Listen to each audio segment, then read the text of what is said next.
السلام عليكم ورحمة الله وبركاته. ازيكم حبايبنا، عاملين ايه؟ يا رب تكونوا بخير. رجعنا لكم تاني بسلسلة الأماكن السياحية اللي موجودة معانا في سيوة. قلنا هنشجع سياحة بلدنا. تعالوا بقى نتفرج على جبل الموتى اللي كتير جدا سمعنا عنه في سيوة. جبل الموتى من الأماكن اللي اكتشفوها السويين في الحرب العالمية التانية، وقت ما خافوا السويين من الضرب والقصف بتاع الألمان. طلعوا يحتموا في الجبال فاكتشفوا الجبل ده. لقيوا فيه أكتر من 3000 مقبرة، لكن للأسف في الوقت الحالي يعني تم نهب المقابر دي. تمام. ال 3000 مقبرة كانت ما بين فرعونية ورومانية، فلكن تم نهبها. تمام، على مر الزمن يعني تم نهبها وكده.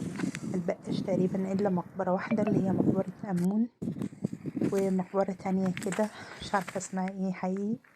إيه، المهم ان هما دول اللي بقوا زي ما انتوا شايفين الأماكن كلها عاملة زي المقابر كده. هو بيورينا من جوه شكلها عامل ازاي. والله حقيقي تعب يعني. نشوف في البداية كانت المقدمة وهو طالع. أنا مسرعة الفيديو على فكرة جدا. تمام، يعني أنا لو جبت الصورة البطيئة كان هيبقى طويل جدا، وفي نفس الوقت هو مشي مسافة طويلة طالعة للجبل فوق، وهتشوفوا نفسكم، هتشوفوا بنفسكم دلوقتي. يعني هو هيفرجنا على كل المنظر من فوق، بس فعلا تعب جدا في تصوير الفيديو ده، ربنا يبارك له. خصوصا طبعا يا جماعة أنا بقول لكم والله علشان تشجعوه فعلا. لأن هو في سيوة وأنا هنا، علشان يبعت لي المقاطع دي بيضطر ان هو يصور دقيقتين دقيقتين 3 دقايق 4 دقايق علشان ترضى تتبعت على الواتساب او الماسنجر. فتخيلوا معاناة علشان يعني هو يصور لنا مقاطع كده ويفضل يبعتها، وانا علشان خاطر اجمع المقاطع دي واحاول ارتبها الترتيب الصح مثلا واعملها لكم مونتاج. والله فعلا الموضوع مرهق جدا يعني. انا تقريبا اصور فيديوهين 3 من فيديوهات الاكل والطبخ المحتوى بتاعي. إيه يعني، وما يتعبنيش زي تجميع فيديو واحد من الفيديوهات دي.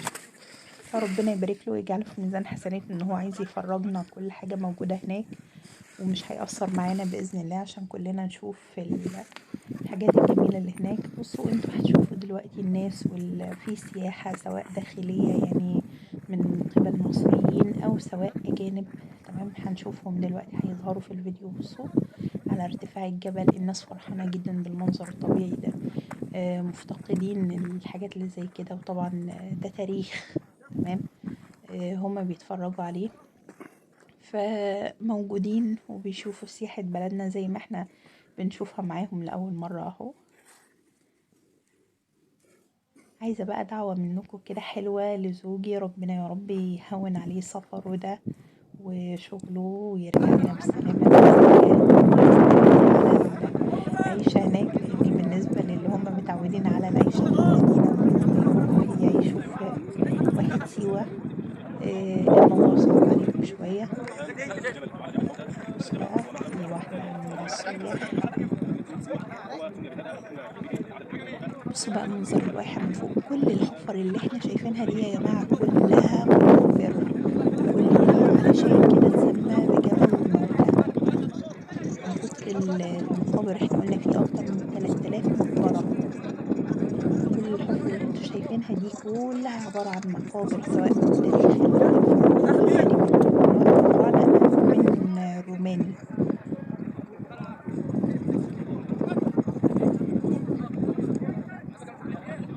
يلا بقى اللي ما صلاش على النبي يصلي على الحبيب. اللهم صل وسلم وبارك على سيدنا محمد عليه وعلى آله أفضل الصلاة والسلام. وكل عام وأنتم بخير بمناسبة شهر شعبان، يا رب يبلغنا رمضان.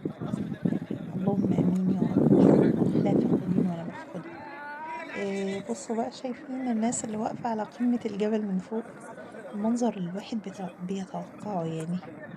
بس أعتقد كده إن يوم ما هفكر أعمل الحركة دي لازم يكون معايا حد عشان أقعد ولادي من تحت. مش هطلع بيهم أكيد. الله المستعان، بس فعلا بتخيل منظر من فوق كده. لا بص بقى، بص المنظر.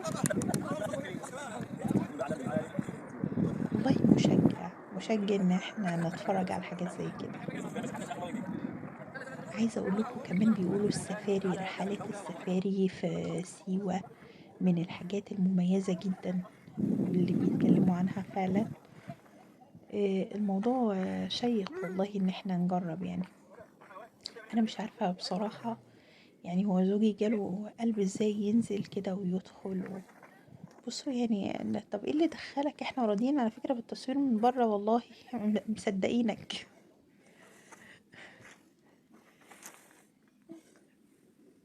ايوه يعني كان كفاية كده من بره، بلاش دخول جوه قوي كده.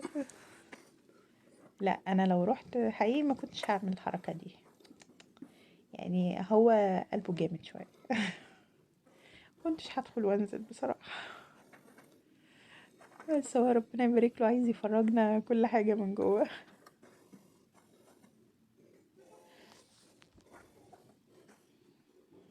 الله المستعان.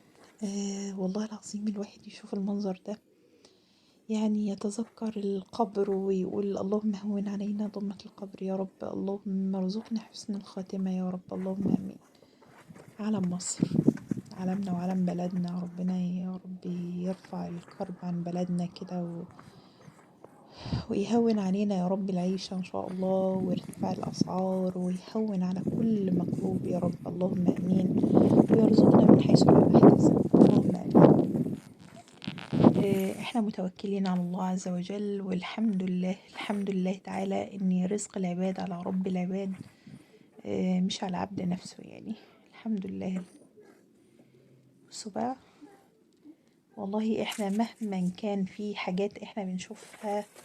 بصوا في ايه اللي دخلك؟ انا مش عارفه رايح فين انت؟ الله المستعان. ربنا يجزيك عننا كل خير، هنا طبعا في اعلى قمه يعني. مش هنشوف ان شاء الله في الايام الجايه معانا البركات كمان فيها.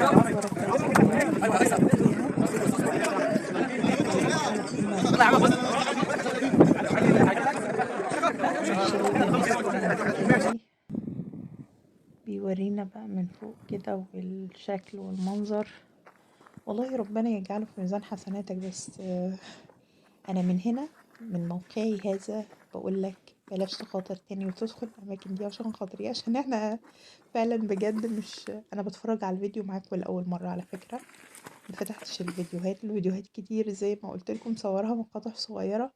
فانا بسجل لكم وانا في منتصف الليل علشان اقدر اسجل لكم حاجه، طبعا من ريان حبيبي وروفان حبيبتي، ربنا يبارك فيهم يا رب.